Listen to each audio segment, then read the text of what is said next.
What is up, everybody? Welcome to Shop Talk. Week 6 is now in the books. We are coming to you once again from our conference room / putting green here at our headquarters in Knoxville. Me, Tyler, got my guys Clark and Derek with me. How y'all doing? Doing good. What's going on? Week 6, big weekend. Lots of exciting things that took place, and as usual, we're gonna dig right into them. So, let's just start right off. So, there were some big games. There were some not so big games. Some interesting games. I guess we finally got to see Kentucky go down. Well, I say we got to see Kentucky. We weren't necessarily rooting for that, but it happened. It happened. I think a lot of people were thinking that was inevitable, just what week it would happen. I mean, of course, they weren't going to go undefeated, but 6-point underdog on the road to an unranked team. This is going to be an interesting game. So Texas A&M was able to get the W in overtime. We got the Mississippi State-Auburn game. We got the Florida-LSU game, Vandy, Georgia, Alabama, Arkansas, Missouri, South Carolina. So Tennessee versus the bye. Yes, Tennessee. Did they win? Came out unscathed. It was tight, but we came out with the W. So, all right. Well, let's start. Let's start with the Auburn-Mississippi State game. So, after the Florida game, I don't know that I can say that I saw that one coming. But I guess if you look at how Auburn's season's gone thus far, there were signs along the way that hey, they may be in trouble. Clark, what did you pull from that game from an Auburn's perspective? Do you think? I mean, is that something? Obviously there's some problems there. Yeah, I felt like their biggest issue is still in the running game. I mean, their offense just isn't and hasn't been clicking all season, and so when you look at what's consistent among the games thus far this season, it's just been a glaring fact that their run game they just can't without run the ball. Kerryon Johnson is, and for them when they've been successful in the last few years, it's been when and a lot of, you can say that about a lot of SEC teams, but especially with Auburn when they've been able to run the ball. You got to have balance, but it starts with that run game. If you can't run the ball, then they're going to be able to just go light in the box and make it very difficult in the secondary. Yeah, that's the thing. Like, going into the season, of course, Auburn's offense is predicated on the run. Like it's based around having a run game, a strong run game being the forefront of your offense. Last year they had Kerryon Johnson, who's an NFL back now. I think it was a second-round pick. That's a big dude to lose. However, but you got a little glimpse of it last year in the SEC game. Remember when he went out and they just get throttled by Georgia? We thought, okay, can they find a run game this year to kind of base their offense around? There were some signs of the freshmen in the Washington game. But my goodness, they haven't found one, and they've got Stidham running an offense that I don't think showcases his skills. Derek, what do you think? Do you think, watching Stidham, do you think, because he's generally thought of as a first-round pick, some dudes have him going the first guy taken, the first quarterback taken. But do you think that offense actually kind of showcases his skills, or kind of isn't the right fit for him? I don't think it's the right fit for him. Last year he was praised a lot because he didn't make any plays that cost him any games. I don't think he is that type of gimmick offense quarterback. I think he's more of he would be a better fit somewhere like Missouri, somewhere where you can sit in the pocket and air it out. In the run game, I do agree with, but the thing I did not understand with Auburn is they just abandoned the running game for no reason.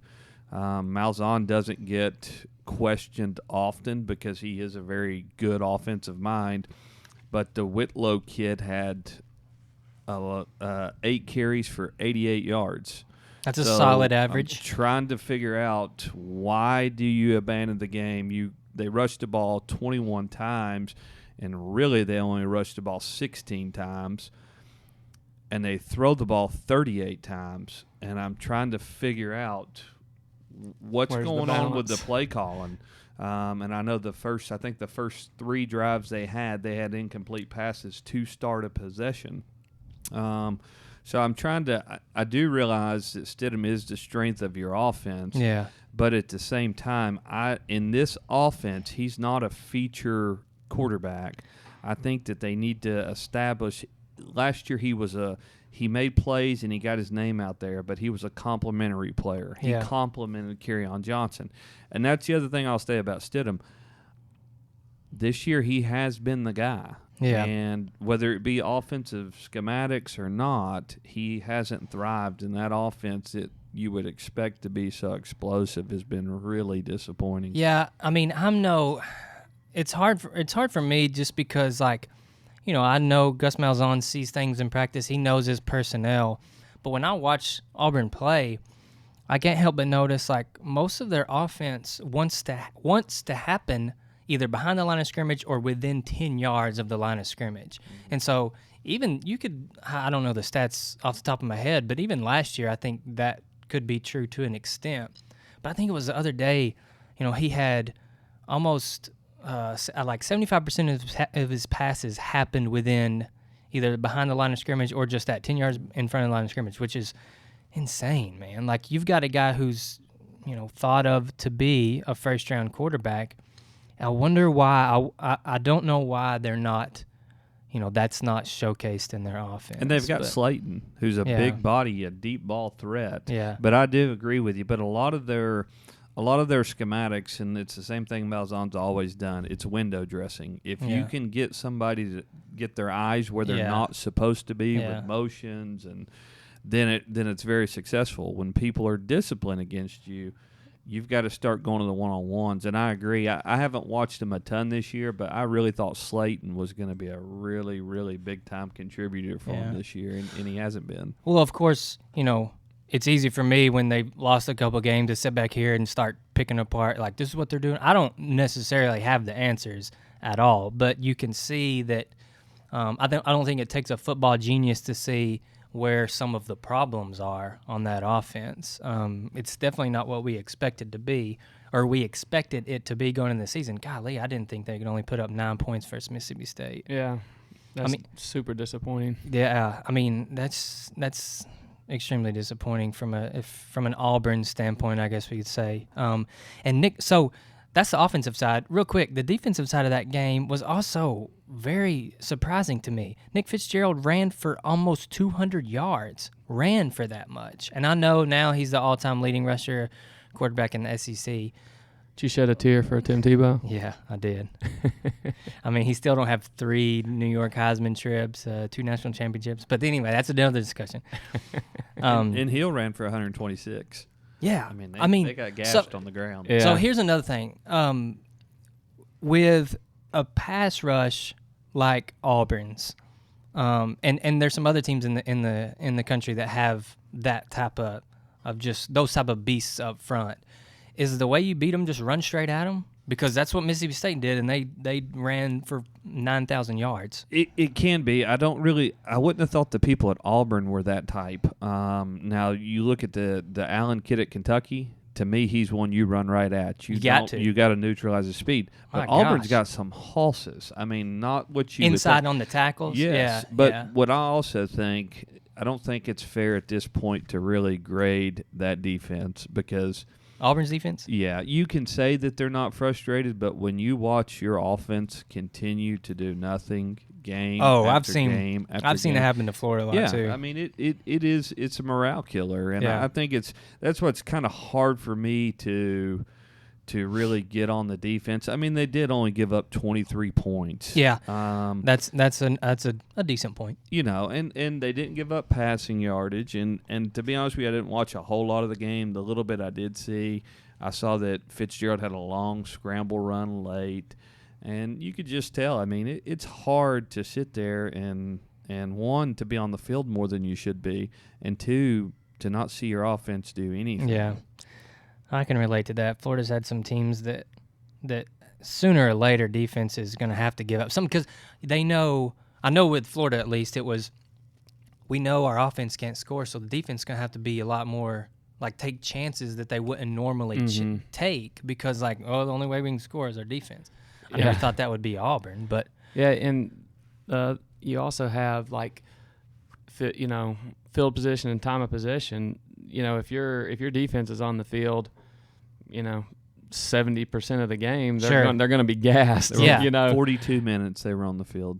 I mean, I would like to know the play I mean, that's breakdown. Almost 75% of the game. I mean, so that's you're naturally insane. going to get Three more quarters. yards. Three quarters you were on the field. You're And going I to get mean- more yards. Yeah, you're going to have much more yards because you've got the ball. That golly bum. I wonder what the play breakdown was. But the thing is, too, if Auburn's not running the ball, they're not eating up clock. If they're passing, if they had, would you say, 38 passing attempts and 22 rushing attempts. Clock's not moving. Clock's not moving, so their possessions are short and sweet, and 3 and outs. And Mississippi State's over here just run it down your throat, especially in the second half to a defense that's probably gassed. yeah, Stidham was 19 of 38 for 214. So they had 49 total plays, Yeah. and Mississippi State had 57 rushing plays. Oh my gosh. How many times did they throw the ball at all? Did Mississippi State 17. They threw Yeah. 17 times. But Jeez Louise. All right, so at Game Time, we root for a lot of the schools that we're licensed with, but sometimes we kind of latch on to certain schools, I guess. Auburn, for me particularly, has been one that I've kind of enjoyed watching and got to know the people there. So I hope they do good. Surely they'll be able to get it turned around. All right, let's get Not into against these balls this week.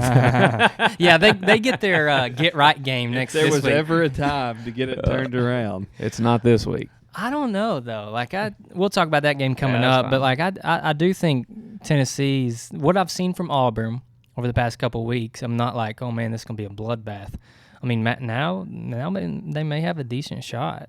Yeah, well, I hate to say this for Auburn, but their season's over.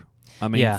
to their standards, to what Yeah. their expectations were this year, their season's over. Sure. Yeah. I know. I agree. It's not something they can say, but obviously, but it's. I Based think on you're the right. last couple Now seasons. you're playing for draft status. That's Yeah. the only reason you're playing there. Yep. Okay, let's get into Game Time Sidekicks Game of the Week. Actually, our Game of the Week was Miami, Florida State, which was actually a really good game. Miami ended up winning 27. Was it 27? 28-27. Yeah, okay. They were down 27-7. Taggart may not make it through the year.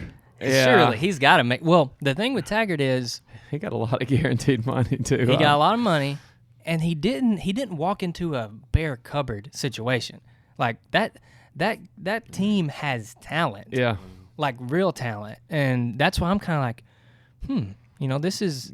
I get giving first year coaches plenty of time to get their guys, whatever, but usually that's said because the program's situation down. Exactly, the situation you're walking into is kind of bare.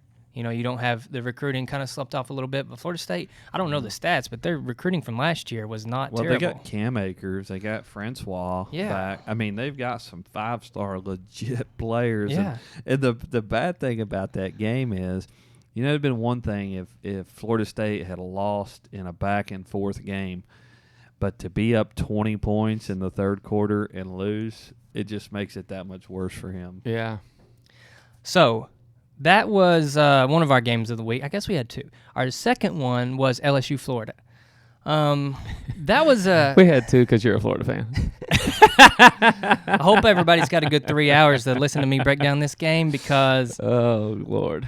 I got a lot to say. No, I don't have a lot to say. I'm extremely happy. I'm not just like last week versus Mississippi State. I'm not like, oh, this like I was telling Derek earlier. I grade Florida and I look at Florida from a perspective of they were unranked going into the season, and they have a first year head coach. They haven't, they're not the most talented in the league by far.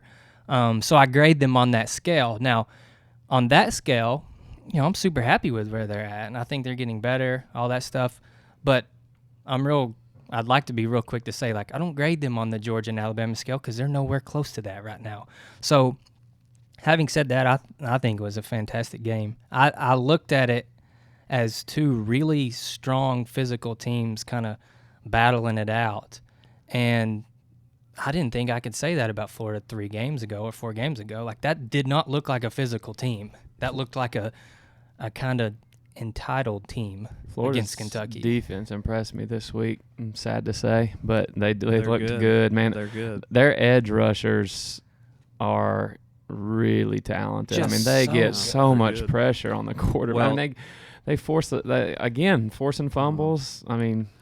The part that's kind of funny to me watching it, one, Todd Grantham. I'm not a big Todd Grantham Hey, he's fan. a risk taker, man. He is a good defensive coordinator. Well, what he is he's really good when he's got guys that he can play that us against the world mentality. Mm-hmm. Guys that were kind of passed over when he went to Georgia and had Rambo and some of those guys that people thought were, they were kind of under the radar guys. He convinced them to play with confidence, and but it's kind of funny for me seeing him at Florida. When I guess it was maybe 10 years ago, he's given the choke sign to the Florida kicker, and now he's coaching at Florida. I forgot about that. It was funny. He takes risks, and when he's got guys that can kind of fly around and act crazy, that's right down his alley. But I remember last year when he was at Mississippi State versus Alabama, he kind of lost the game on that blitz he called against Alabama, and they threw the touchdown.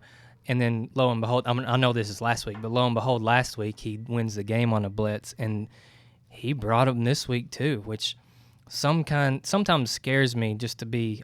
You on one hand, I guess you could say they're kind of reckless with their with the way they come after the quarterback, which is good a lot, but I don't know.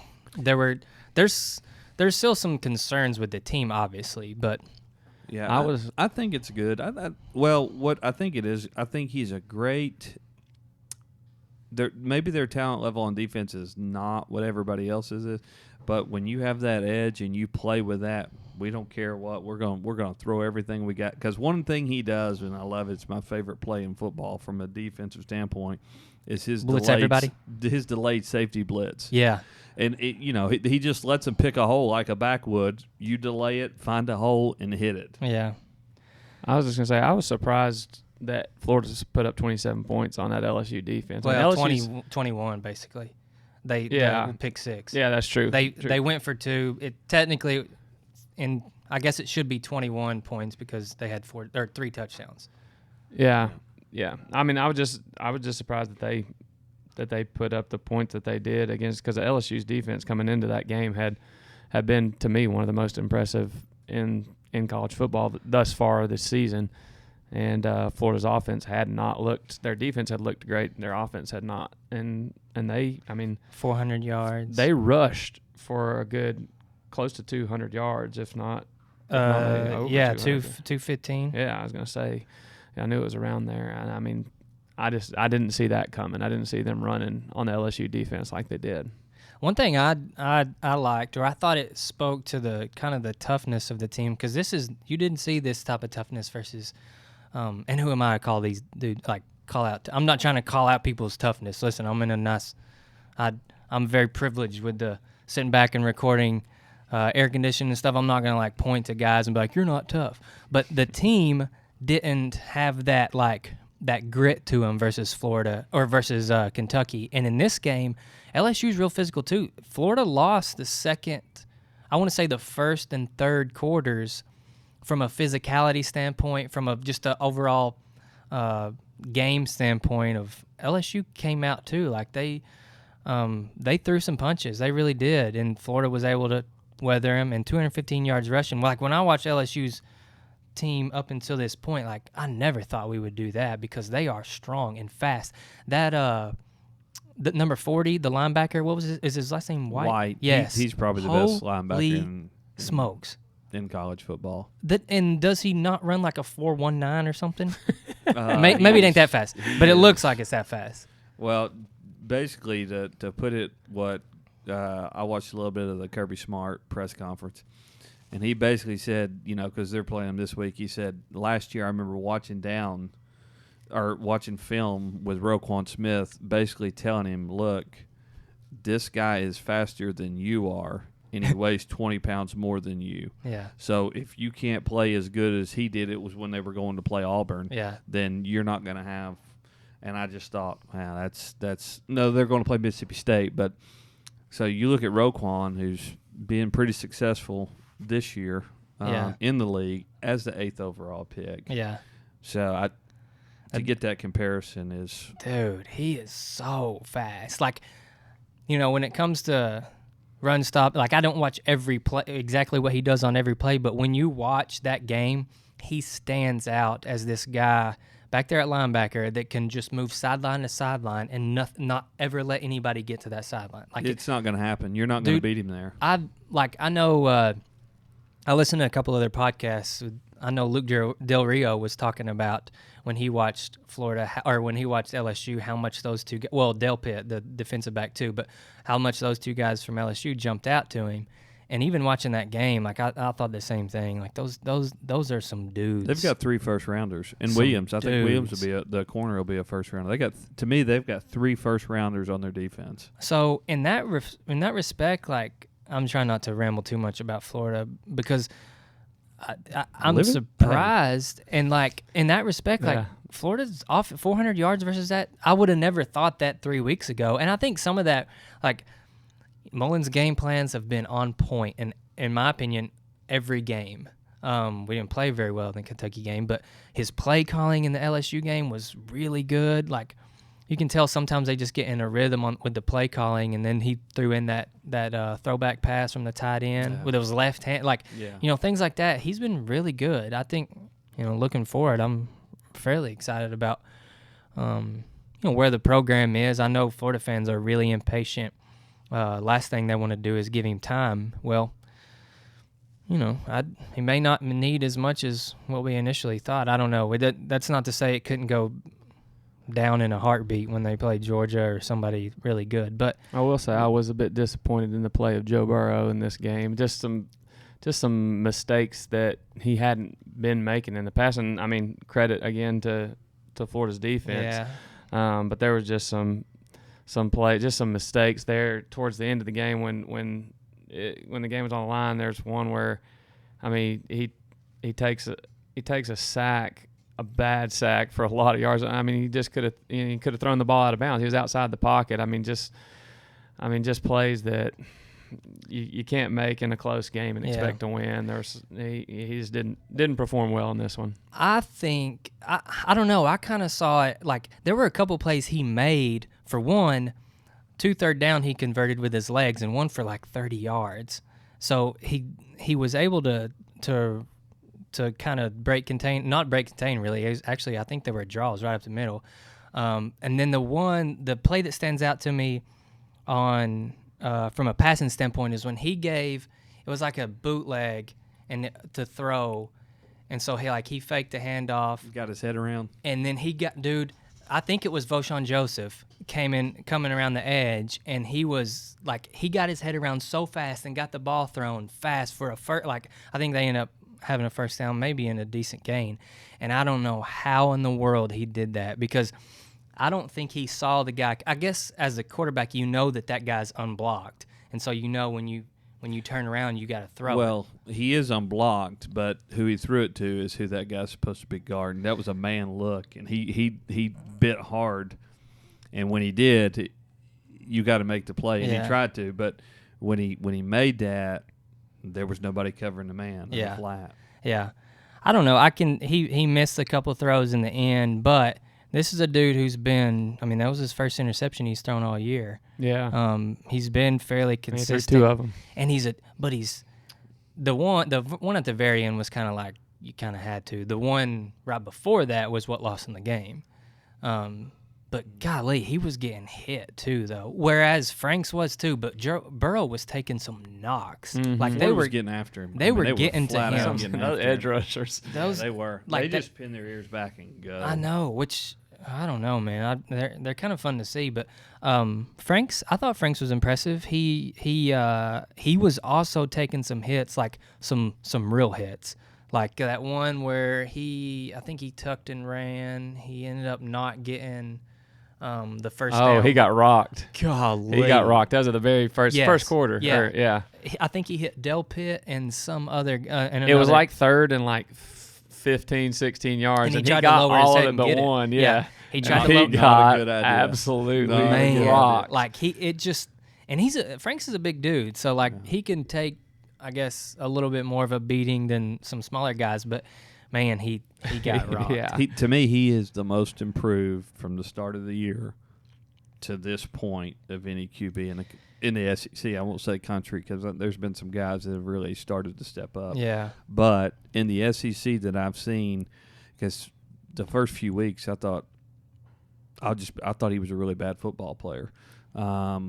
And now he just didn't look poised to me early. He didn't, and now it's like he's flipped the script, and you got to think that a lot of that's Mullen. Yeah, I mean, that's when you're saying that, I'm thinking, now granted he's getting older and he's getting more experience as he plays, but what can it be? I mean, Mullen's I think the guy who's kind of speaking to him a little better. He was 12 of 27, so still not a ton of completions, but for 161 yards and touchdown and interception, and some throws when he needed to make the throws, I think were important. I mean, you beat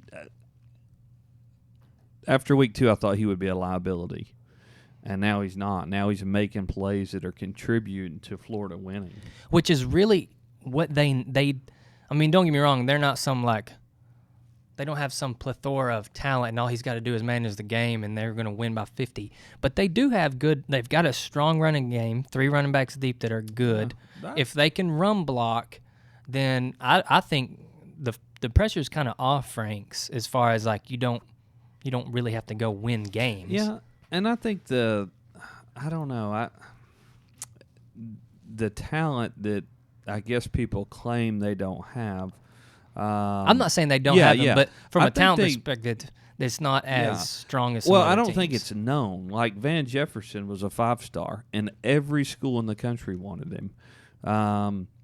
He just happened to go to Ole Miss, where they've got the Brown. I mean, they got some dudes over there, and he got it open for him to transfer. Yeah, and so I mean, I think they're a good team. I think they got really good players. I don't look at them and think. And I hate to say this is not to pick on anybody, but I don't look at them and see Tennessee.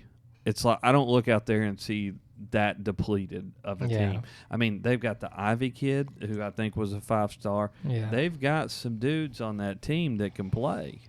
Yeah, I think, we could – I don't want to get too much on Florida, but they've got some – I agree. They have talent. Talent to where, like, let's just put it this way. A 6-6 season – would be extremely disappointing, not because I expect a playoff berth, but because I do think they have a lot of good talent. So they're one win away from being in the top 5. Well, we didn't win 4 games all last season, and it's the same for a lot of parts. It's kind of the same team. So anyway, let's get into another game. Let's move on from the Florida game. What do y'all think about Alabama giving up 31 points to Arkansas? Did y'all watch that game?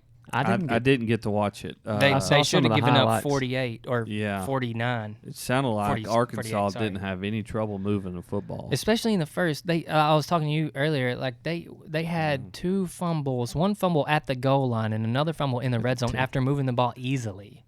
In the first quarter. This isn't like late in the game. Let me tell you something cool about that game too. Like, and I know it's hard for anybody to do this, but any fan out there, and I know you're going to say, well, it's Arkansas. Do you see how their fans treat that team?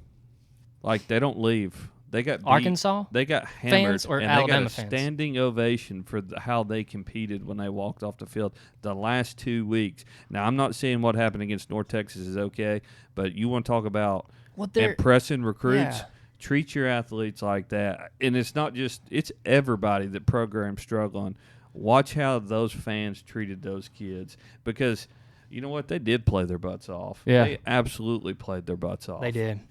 Yeah, no, I didn't notice that. Well, I noticed they played well, but I didn't notice that they gave them a standing ovation. As opposed to the Vols fans booing the team before the halftime in the Florida game. Yeah, well, good. I mean, I think and I understand that Florida UT is a rivalry and that. Wow. Oh, everybody was upset. I just got that word right.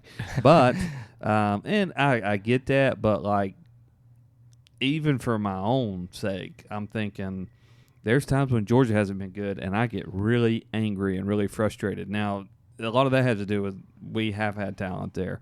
But just to hear that and to think that, who was it they played? Was it A&M? They played A&M and Played them close. and then they come back to Alabama. And as a coach, that's got to feel awesome as a coach to know you've got that support. And Totally. as a player, I couldn't imagine to think I've just It makes you want to laid play on the harder, line better. against the number one team, one of the best offenses that's ever been in college football.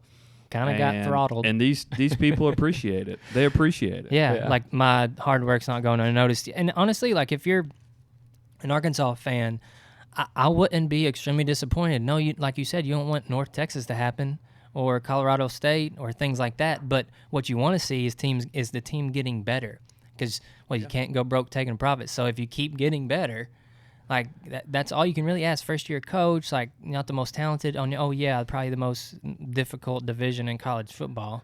I'm just thinking though, from an Alabama perspective, that's got to be. We try not to think from an Alabama perspective. I'm just thinking that's got to be a bit concerning, to give up 31 points. Oh, because you got to think. I mean, Alabama's offense obviously is phenomenal. I mean, they score by the boatload this year, but they also haven't played a really good defense. So if you're giving up 31 points to Arkansas, and not that all that came late, and it's not like it was all, end of the third, beginning of the fourth quarter, through the fourth quarter. I mean, they moved the ball on them throughout the game. If you're playing a good, one of the upper echelon teams that can score, 31 or more points against you, and they have a defense that can slow you down. I'm not saying I don't think anybody's going to stop Alabama from scoring, but they're going to, they're not going to be giving up 60 points to them. I guarantee you that against Clemson or Ohio State or, Georgia. And Alabama may be finding out what I've always said about like teams like Oregon. It's great to score, but sometimes you can score too fast, and sometimes you get too many snaps. I mean, it's hard to overcome being on the field that long. I don't know if that's the case for this game because I didn't have much need in watching it, and I didn't get to see much of it. But it was like 24-0. I do know right now they are scoring so fast. And, I mean, it's not your typical Alabama offense where they're just going to run it 12 times for a 6-minute drive. I mean, they're scoring at will. Mm-hmm. So a couple of the things I kind of noted from that game, and we won't spend a ton of time on Alabama, but a lot of the teams are kind of compared to them. Like, we talk about a lot of teams, but is anybody good enough to beat Alabama? Well, Arkansas only scored 3 points versus Auburn, and they put up 31 versus Alabama. Now, no, that's not – I know different games call for different offensive schemes and things like that, but if you're just trying to find something, a kink in the armor of Alabama, this may be it because 31 points is a bit more. So let me ask y'all this. If you're an Alabama fan, would you have rather played – because they usually open or at least have – by now in the season they've played someone really good. Are you happy that this is kind of like your schedule is, let's be honest, pretty easy thus far and really doesn't get crazy hard? But like, would you have rather played a tough game up until now, or are you rather preserve your players, whatever, get better in sync? Well, I would think you would want to play some way that can challenge. I would you at least want to be battle tested. Yeah. To know what's going to happen. Yeah. Because you would think at some point there is going to be a game where everything is not clicking. Yeah. And how are they going to respond? I would want to see – not necessarily it's a close game, but I would want to see – and I guess A&M did challenge them a little bit. Mm-hmm. And that game could have been worse than it was, and it also could have been a lot closer than it was. But, yeah, I think at this point, I would like to see I would like to have a better feel for what are we going to do when things aren't going our way. Yeah, I mean, I understand that, but I also feel like it would be nice to be able to play a number of games where you're able to figure out some things with your own players and figure out, the best fit, the best scheme, the best, just the best situation to put yourself when you do get to the tougher teams. I think that I can see both sides of that coin there, but I I think I would lean towards having the opportunity to play more games against maybe subpar opponents until you get, I'd say 4 or 5 games would be sure would be nice to have, kind of under your belt before you get into the real meat of your schedule. Wow. So, and then part of me always thinks that Saban's got this conspiracy where he's going to make sure that a team is going to score against them. So he's got to have something to complain about. He won't know what to do if he can't complain about something. Yeah. I mean, last week it was the student section leaving too early. This week he got something. It's easy. It's easy. It's easy to say, 30-something points. I'm wondering if he was calling in plays that he knew wouldn't work, just so he could be like, "We got to keep these guys." Got to have something to keep their attention, man. You beating people by 80 points. I mean, I know that everyone says this. It doesn't take a genius to know that you have to battle complacency. Well, that offense putting up the points. Tua hasn't taken a snap in the fourth quarter. So just to give you an idea of Alabama's next few games, it goes Missouri, Tennessee, LSU, Mississippi State, Citadel, Auburn. So they really don't play a very tough team until November 3rd. LSU. With LSU. That's at LSU. That's going to be a night game. And LSU's been through a grind. They have. They've played, and they're a physical team that that I'd say they've got a couple injuries, and by the time Alabama rolls around, they've already played Miami, they've played Auburn, they've played Florida, they've played Georgia, and who's Alabama? I mean, They played Texas A&M. A&M, yeah, and Louisville, who A&M got beat by 35 by Georgia Tech. Yeah. What? Yeah, this week. Did not see that one outside the SEC. They gave up didn't really. 60-something points to them. I just saw it on. It was 66-33. I saw it was on Friday night. I think it was. I turned through the thing, and I just saw the very end. There was like a minute left, and I thought, well, that's a we don't talk about Tech on this show. Derek's a Georgia fan, in case this is his first time listening. All right, and on that note, let's talk about Georgia a little bit. So they played Vanderbilt, got off to I wouldn't say bad start, just a slow start. Okay, let's get going type start. Ended up 41-13. So they look good. Fromm was 17 of 23 for 276, 3 touchdowns. It's not terrible. No, his efficiency. Well, even at that, last week I was sitting here wondering why they don't. And after the first, which I know the second possession, he did hit a 75-yard touchdown pass. But even the first quarter, I'm sitting here watching, I'm thinking, this is not going to work. But then all of a sudden, the second quarter comes around, and he looks like the Jank Fromm of old. He's moving around the pocket. He's making throws, moving. He's doing things besides just looking like a pure sit-back-in-the-pocket quarterback. After the first quarter, that's as close to the offense I expected to see from Georgia as I've seen all year. I mean, they totally flipped it, came out. I love it. The first drive of the second half just ran it right down Vanderbilt. And I know it's Vanderbilt, but we haven't been doing it against anybody. We had 3 backs over 50 yards, which is not unbelievable, but the fact that no starters. No, because those 3 backs are really good. Yeah, they are. And none of them played. None of them carried the. Well, I take that back. Cook did carry the ball in the fourth quarter, but Harrion, Swift, Holyfield didn't carry the ball at all. Well, let's put it this way: they had. You're right. 3 backs over 50 yards, 64, 56, and 50, and none of them had over 7 carries. Right. And the thing is they put up 560 yards of offense. Sure. So part of me sitting here, I've been saying, what is wrong with our offense? But then I'm thinking, well, we put up 41. Fromm played 2.5 quarters. Fields didn't play any in the fourth quarter. 3 for 6 for 53 yards. I thought the weird thing is I thought the offense looked better, and I'm like, well, our defense has got problems.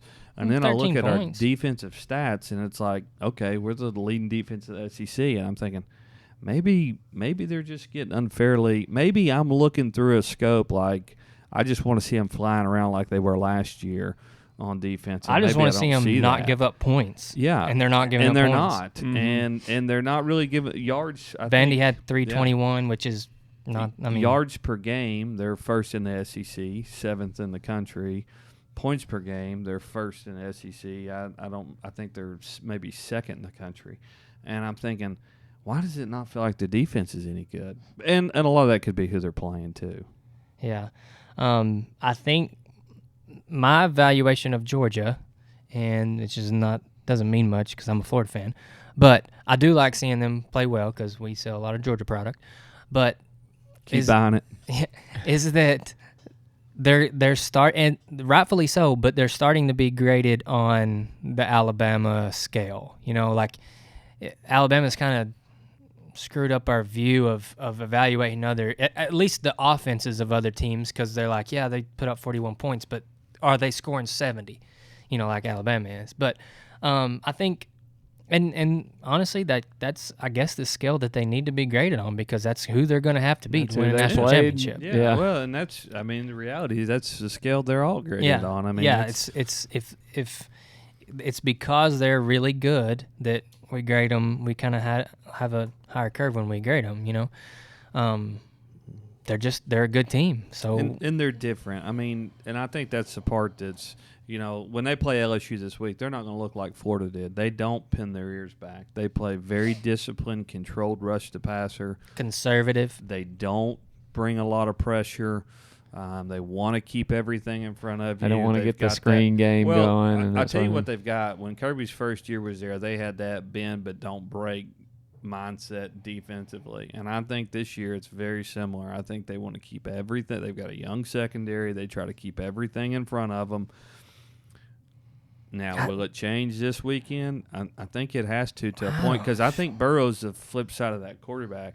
I think if you don't attack him, he's going to make the throws. I think you've got to find a way to attack him. I think he's good. I think he's good. But the reason he wasn't good is because he was under pressure almost all game. Yeah.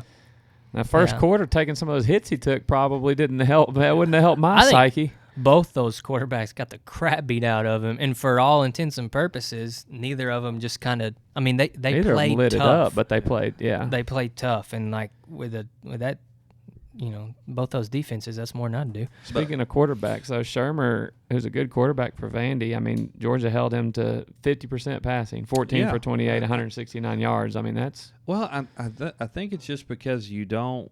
I don't know. You have Baker and you have Walker, but. You don't have the superstars that you're used to seeing, and Baker doesn't really get a chance to stand out because it's very rarely that they throw it to his side, and I don't blame him. He's pretty dang good. For lockdown corners is you don't hear much, like you said, you don't hear much about him.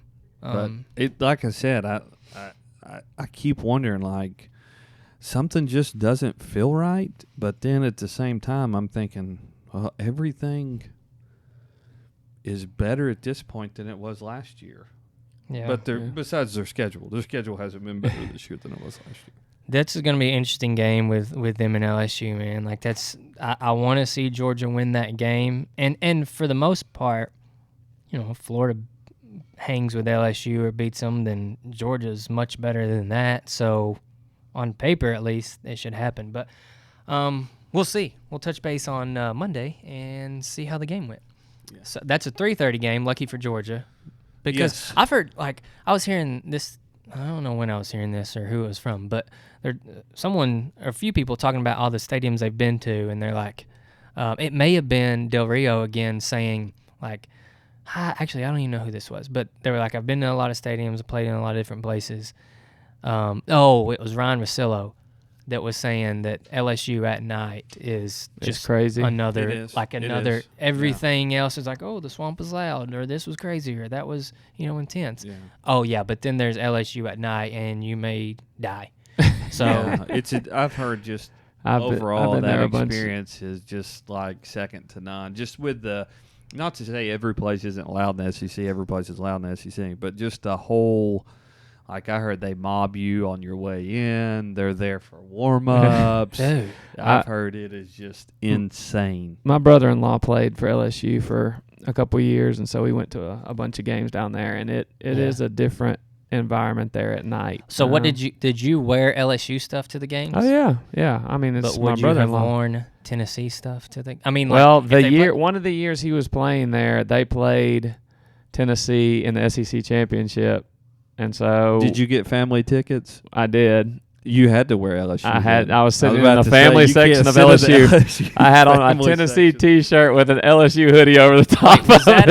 that in the championship game? It was a SEC championship. So it was in Atlanta. It was in Atlanta. So yeah. you're safer there because Yeah. it's a neutral But I'm side. still sitting. I couldn't wear orange in the family section So, of the LSU I'm game. guessing that's the year that Tennessee cost us a chance at the national title. It was, and LSU won the national title that year. And had you all beat them in the SEC championship game, which, if I'm not right, y'all were leading it late. Yep. Yeah. Yeah. And, so thanks for that. You're welcome. But the question is, would you wear Tennessee stuff to Baton Rouge at night and still value your life? If it was just if I wasn't sitting in the family section, I'd still. You may be alive, but you don't value your life because you're you're but playing with it. You're a really nice person, and I think other people, like, you can kind of sense that about people. So for some reason, I'm not as nice, I don't think. And like when I wear, like, everybody kind of gravitates to saying me, like, because I'm a Tennessee or a Florida fan in Tennessee, and like I don't know, I kind of attract things being yelled at me, I guess you Florida. could say. Florida. Well, it's just a Florida thing. I'm going to be honest with you. I have never seen a level of hatred like I do from Tennessee fans to Florida. Like, Yeah, it's weird because I went to the Florida game last year and wore Tennessee stuff and was sitting in the Florida section. We were sitting front row, but it was all Florida. There was literally like 3 other Tennessee fans in the whole like section we were in, and it was surprisingly not as bad as I thought it would be with the hate. Yeah, well, from I mean, their and fans don't get me anyway. wrong. Like, there's, I'll just be honest. I hate Georgia Tech. Not a big fan of Auburn. Not a big fan of a lot of schools. But, like, I feel like most fans these days are kind of cordial, especially after, like, the whole Harvey Updike, and then everybody's like, that guy's a lunatic, and then, like, people had to reevaluate themselves, like, That guy's would a I have lunatic, done that? but I've And, done the same thing. So people, like, it's a more cordial atmosphere than it used to be. But I think don't when know. you get outside of the frat fans type I agree. environment, Yeah. like, guys like us going to the games are not gonna be like, oh, let me find a Tennessee fan so I can yell curse words at him. Yeah. like You're just kind of a loser if you do that. This is just like people like that I know, not like the tone that comes into their voice when they're talking about Florida is just like. I will say that my wife cheered for the University of Tennessee, and of all the places that she went, she said the worst fans were Georgia. She said they spit at she was spit on by Georgia fans as she walked around the track. I do think She said nowhere else did anything like that happen. See, that's unusual because everything I hear is one Florida. I heard the swamp's bad because there was one guy told me that one guy peed urine on his. I've heard at And Georgia then- they put that in super soakers and squirt people as they walk, but that's from the fraternities.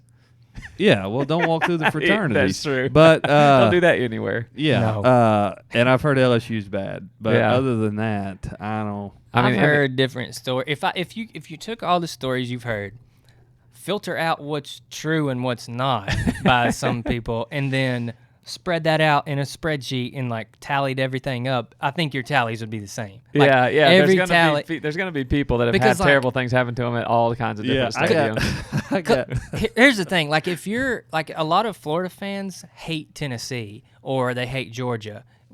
Like, let's just say they hate Tennessee more than Georgia. Some certain Florida fans, they're gonna remember all the things in their head that bode well for saying that Tennessee argument. fans are the worst. Yeah, because that they see things through that lens. So if Mississippi State fans were the worst, but they hate Tennessee more, they're gonna be like, no, Tennessee fans are the worst. You know what I'm saying? Yeah, if I got spit on like my wife did, Yeah. I would not have much love for the Yeah, University of Georgia. I wouldn't either.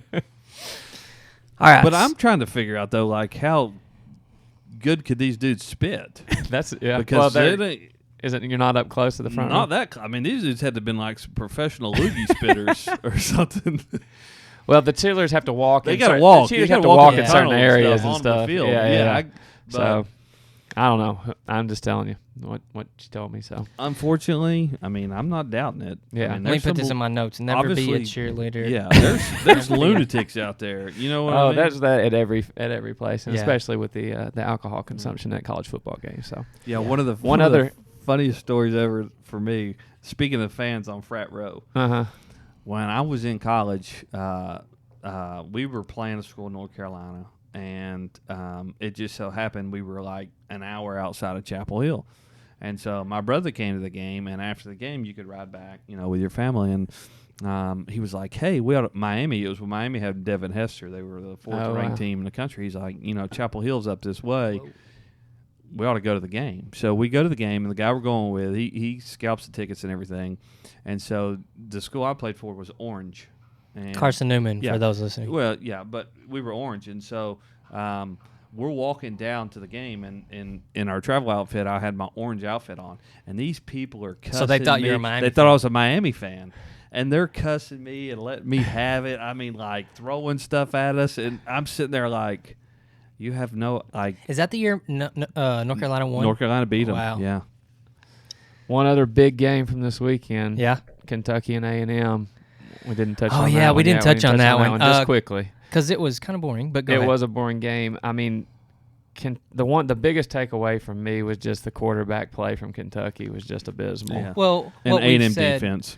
what we've said before is, you can't be one dimensional. Yeah. they're gonna. I mean, dial that in. A&M have been able to run down teams' throat that we didn't think they would be able to do that though. I mean, they ran it down Florida's, they ran it down South Carolina. No, Kentucky.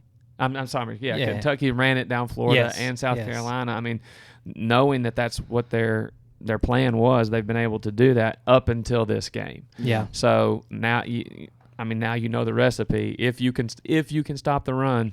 And I think A&M found. I think offensively they moved the ball well. I think the Williams kid ended up with 126 yards, and really Mond had Trevion Williams. Yeah, Mond had 138. I don't know. I don't know that I've seen an FCC football game, and not only so many drops, but so many drops hit receivers in the helmet. Yeah. And them not catch the football. I mean, they had some success. Yeah. I will say though that I watched. That's one of the games I watched the vast majority of, and they didn't. I mean, A&M didn't have. I mean, Kentucky's defense held up pretty dang 390. good. I mean, not bad. Yeah. Not bad. I mean, for on the road at Yeah. A&M, Mond, and then it contained Mond in rushing, which a lot of Yeah, teams they have did. not been able They to do. Mond had a decent game throwing 226 yards and 2 touchdowns and one pick. So, I mean, he threw the ball pretty well, but it was their defense held up. I mean, 14 points in regulation for both teams. So. Well, and the thing is, I mean, you're never going to have a ton of yards against Kentucky because they are going to chew up a lot of clock. Yeah. I mean, it's tough That's to have true. a stat game against that offense. I know firsthand that they're gonna try to get you in the mud and roll around in you. I mean, that's just that's how they want to win. That's how they can win. But you gotta be able to do something else on in the offense. air, you got to be able to throw the ball. And the thing is, though, like I almost feel a little bit bad for Kentucky because it's like, and all honesty, they've built this team for what the SEC was 5 years ago, but now there's some high-powered offenses that are winning the SEC too. Yeah. And they're not that. I mean, they're not No, a they're balanced, high-powered offense. Kentucky's enough to be good in the SEC. Like, like they started teasing you a little bit with a 5-0 schedule. Like, oh, can they be this? No, they can't be that good. They can be good enough to sneak Be up relevant. on Florida, but now they ain't sneaking up on anybody anymore. No. They caught Florida at what I think was the best time to catch them early in this season. But yeah, 14. So real quick, we got to get into next week's stuff. But that stat Clark and I heard earlier was mind blowing, and if I hadn't have heard it twice, I wouldn't have believed the first time. So Kentucky did not run a play in Texas A&M's territory until overtime when they got the ball handed to them there. Yeah. In the So game? in the regulation, entire game. in the entire That's right, 'cause regulation, the defensive score. The Yeah, defensive when I defensive started score, watching defensive score, and then like the 50, and a 60-yard touchdown. something So, plus yeah, 50. See, for some reason, I thought they had a pick that they returned into A&M territory. I don't. Well, But- they had but maybe a not. fumble that they returned for a For a touchdown. touchdown. Yeah, but I Yeah. thought but maybe he didn't get inside. only Maybe he didn't get inside A&M's territory. Yeah. Yeah. Apparently not, because they Yeah. said the first play. It was around midfield, and I'm If guessing that's- maybe it didn't. Maybe it was the ricochet. I don't know if y'all remember the ricochet. Oh, and yeah. the guy picked Yeah. it and took it. But now that I think about it, I It don't may guess he not have did. been. I don't think he did get across. If that's 50-yard line. true, that's crazy. So, all right, let's get into next week's games. Week 7, which is is depressing. Week 7 already. I mean, the sweet spot is like week 2 and 3, right? So, like, you can see a couple games, and you still got a long way. You got a lot more college football left. We're getting into the no. Let's not have it be over halfway over this fast. But week 7 already, we got a lot of games on. Oh no! Real quick, I forgot about this. Let's talk about top performer, team, and player. We'll run through that real quick. Clark, All right. top performer, team, and player. For me, my top performer was Michael Scarnecchia from South Carolina, quarterback. And Solid. he, they surprised me pulling out that win this week against Missouri. He was 20 for 35 passing, 249 yards, 3 touchdowns, and no picks. And, of course, coming in, replacing Jake Bentley, who hurt his knee, looked significantly better than Jake Bentley had been looking the last few weeks. And so good for them on that one and getting that win on the last second field goal. Felt kind of terrible for Missouri's kicker. Drilled a 57-yard field goal to put him up with like a minute left. And then South Carolina drives down and kicks field goal to win the game. So congrats to South Carolina for pulling that out. The team that was surprising to me this week was the Mississippi State, pulling out the win over Auburn, only giving up 9 points. Gave up only 114 rushing yards, but then they had 22 yards in sacks. So really they were sub 100 rushing yards on the game and just over 200 passing yards. So they barely eclipsed the 300 total yards of offense and really held Auburn in check the whole game. So, yeah. Derek, high-performing team and player. Texas, I have to go with them because I thought Herman was going to get fired this year. They started the year off with a loss to Maryland. Now they're ranked 9, had a big win against Oklahoma.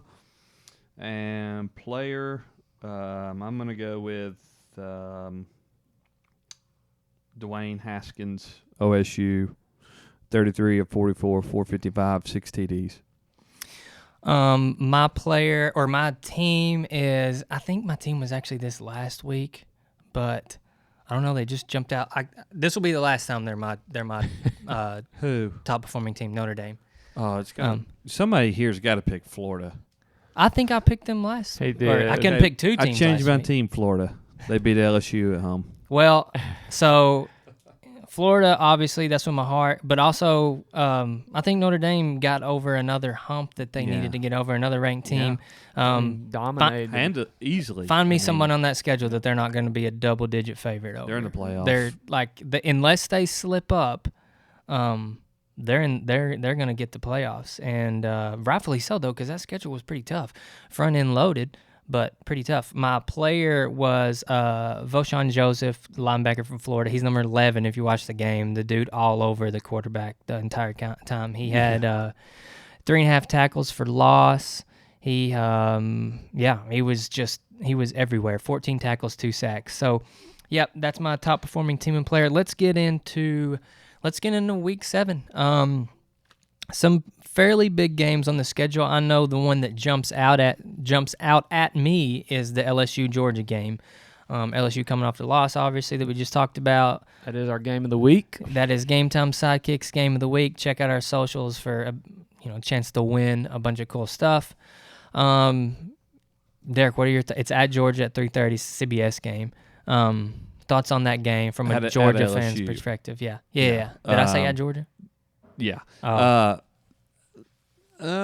You know what? I'm happy it's here because forever I keep saying Georgia's not that good this year. Georgia's not that good this year, but yet, like I was talking about earlier, their stats are as good as they were.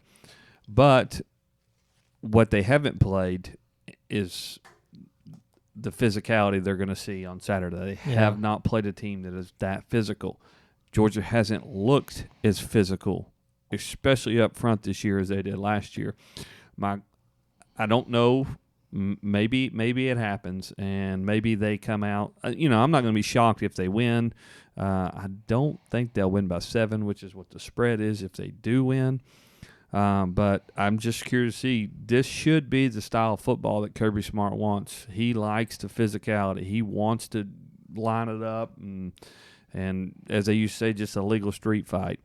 And so this should be his type of game for one of his teams. But I just at this point, I haven't seen anything that makes me think that they're ready for this physicality they're going to see on Saturday.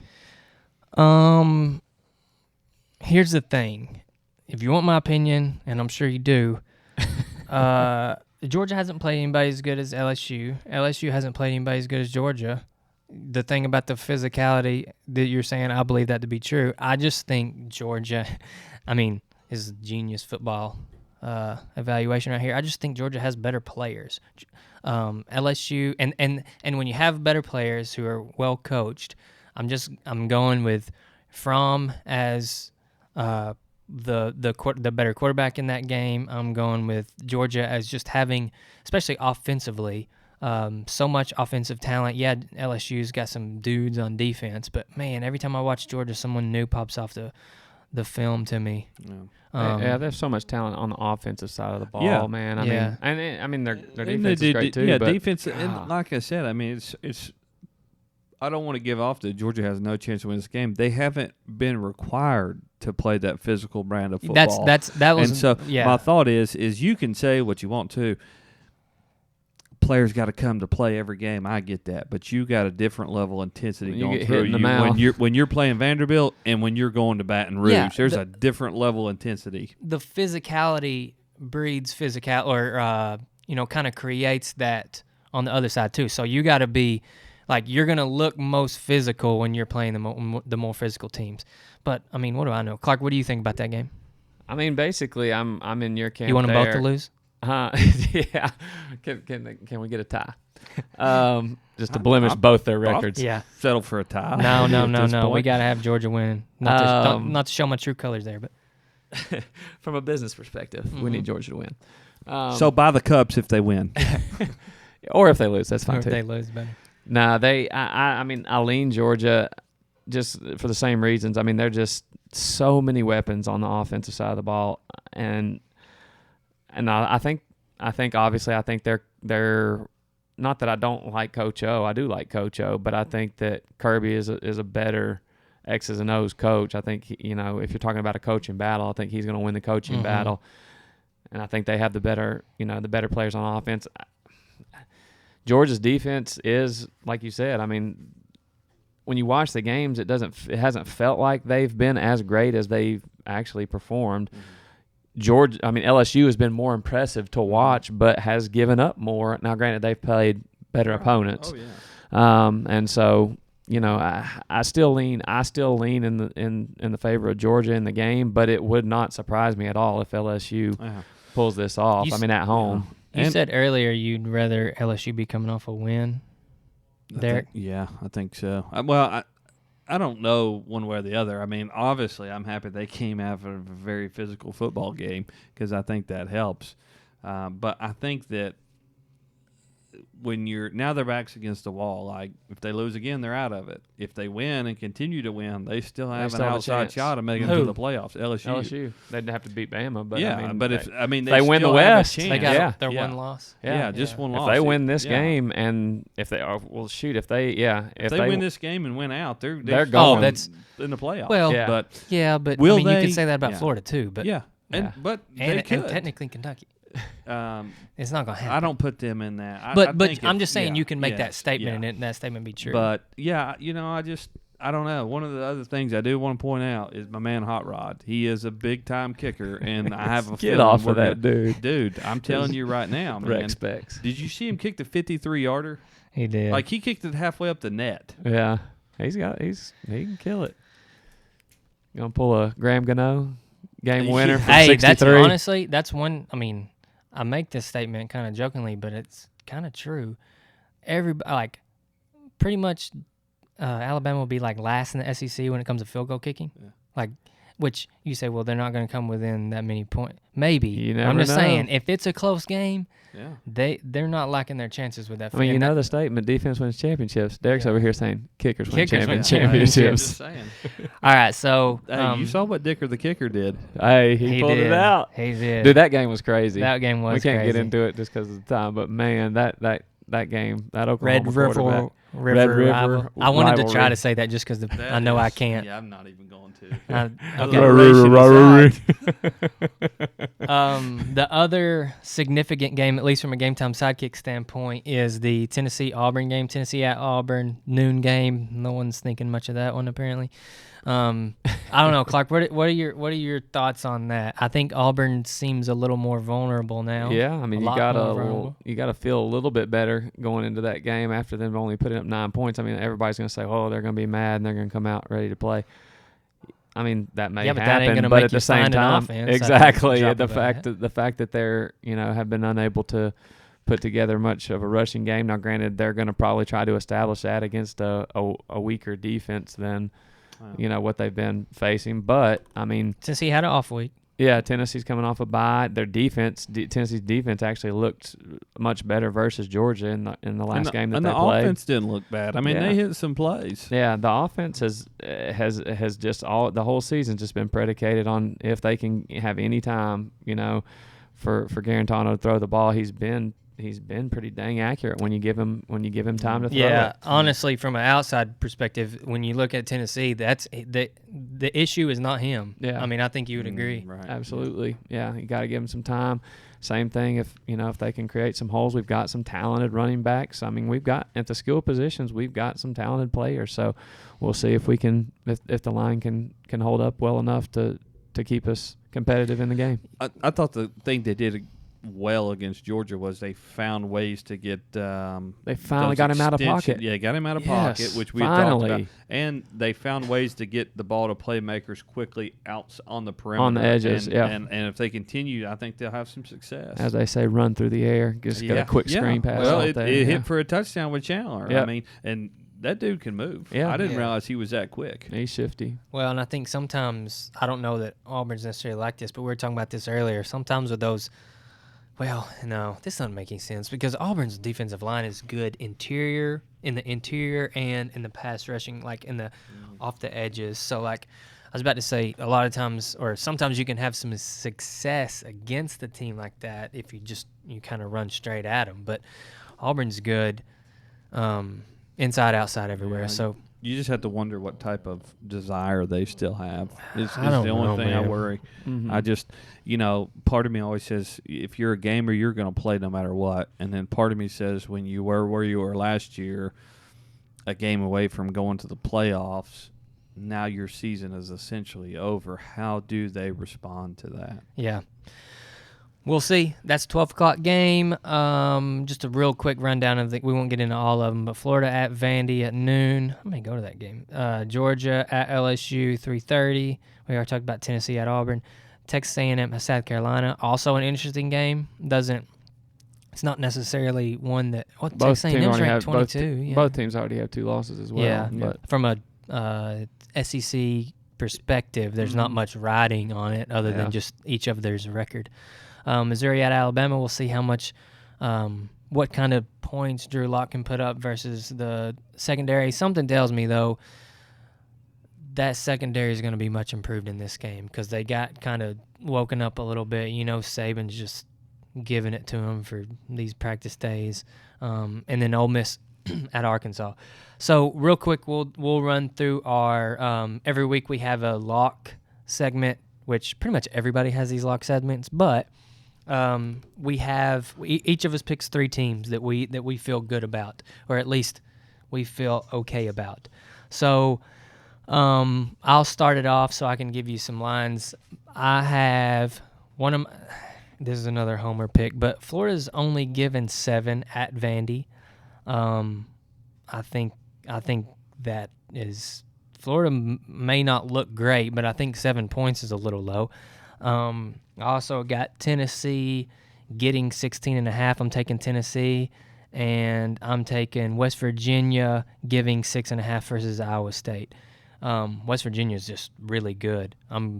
I guess they have to play Oklahoma on their schedule, which is a tough game, but I'm kind of wondering if they're going to be able to sneak into this whole situation too.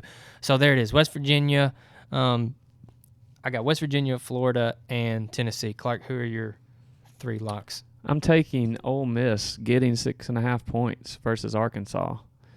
Okay. I feel like, Ole Miss, their defense is terrible, but they can put up some points. And so I like them getting 6.5.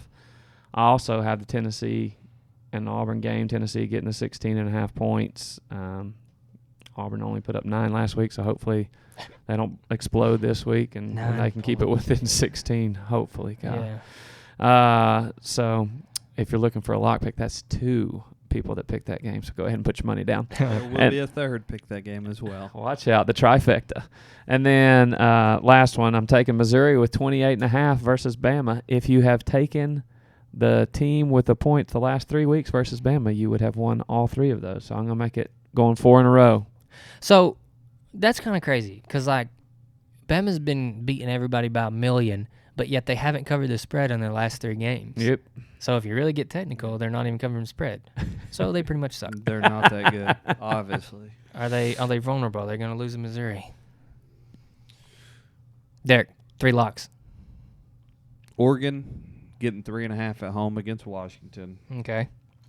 I'll take Washington. West Virginia as well. Dude, I'm still on that. I'm shocked. It's at 6.5 now. Is that what I said? Yeah, I think. Yeah, 6.5. Yeah, it was at 7 earlier, so that means people are putting money on Iowa State. I am stunned at that. Yeah. And I'm gonna go with UT. I like what is it? 18.5. 16.5 now. It was earlier. It opened at 18. Yeah, it was more. Yeah, so. I'm gonna Started go with putting UT. money on That's a. I mean, what they beat Southern Miss, or who was it they beat? 24-13. Yeah. Auburn. Auburn. Yeah. The rain game. Yeah. Game, but still, I mean, in the first half, it was 13-3 or something like that. Oh. So. Yeah, I'm still on the Will Greer train. I think that dude. I can make a case for taking him as his I know he had 3 picks last game, but the dude's legit, and they're going to beat Iowa State by much more than 6.5 points. At least I think they will. So there it is. Those are our 3 locks. Check out, like we said earlier, check out our socials for the GameTime Sidekicks game of the week, Georgia at LSU. We have 2 things. We have a giveaway that happens that if you guess the correct score, you can win a tumbler. We also have the thing that we post about our shop dog Denny picking. Denny actually, so I'm pretty sure he's 4-2 on the season with his pick. So Denny's our shop dog. We put food in each team tumbler, and he picks who he thinks is going to win. Last week he picked LSU. Grady, our other shop dog, picked Florida. That's right. So anyway, check our social out for that. Just a little fun thing we do. We know who's his favorite now. Yeah. No, that did not change his favorite dog. I promise you that. I just let that go. I didn't even pay attention. Great, Denny's still my favorite. So, check out that we do some fun stuff on our social. Golly, I can't. Words are very difficult. The struggle's so real. All right, so we appreciate you guys listening in. Oh, one more thing. GameTimeSidekicks.com. Check out our product line. We have over 200 schools. Most of them are on the website, officially licensed. All of our stuff is, of course, officially licensed. And if you use the code podcast, you get, 15% off? I think 20. 20% off. See, that's a steal. 20% off for getting closer to the months in which you need to buy some gifts. So these are the perfect gifts. We have 20% off if you use the code podcast. That's a great deal. So, just check us out there and on our socials. And if you are able to, maybe drop a review down in the iTunes little section that lets you do 5 stars, or send us some feedback on what you'd like to hear from the podcast. But we appreciate everybody listening in. We will be back next week for week 8. Thanks.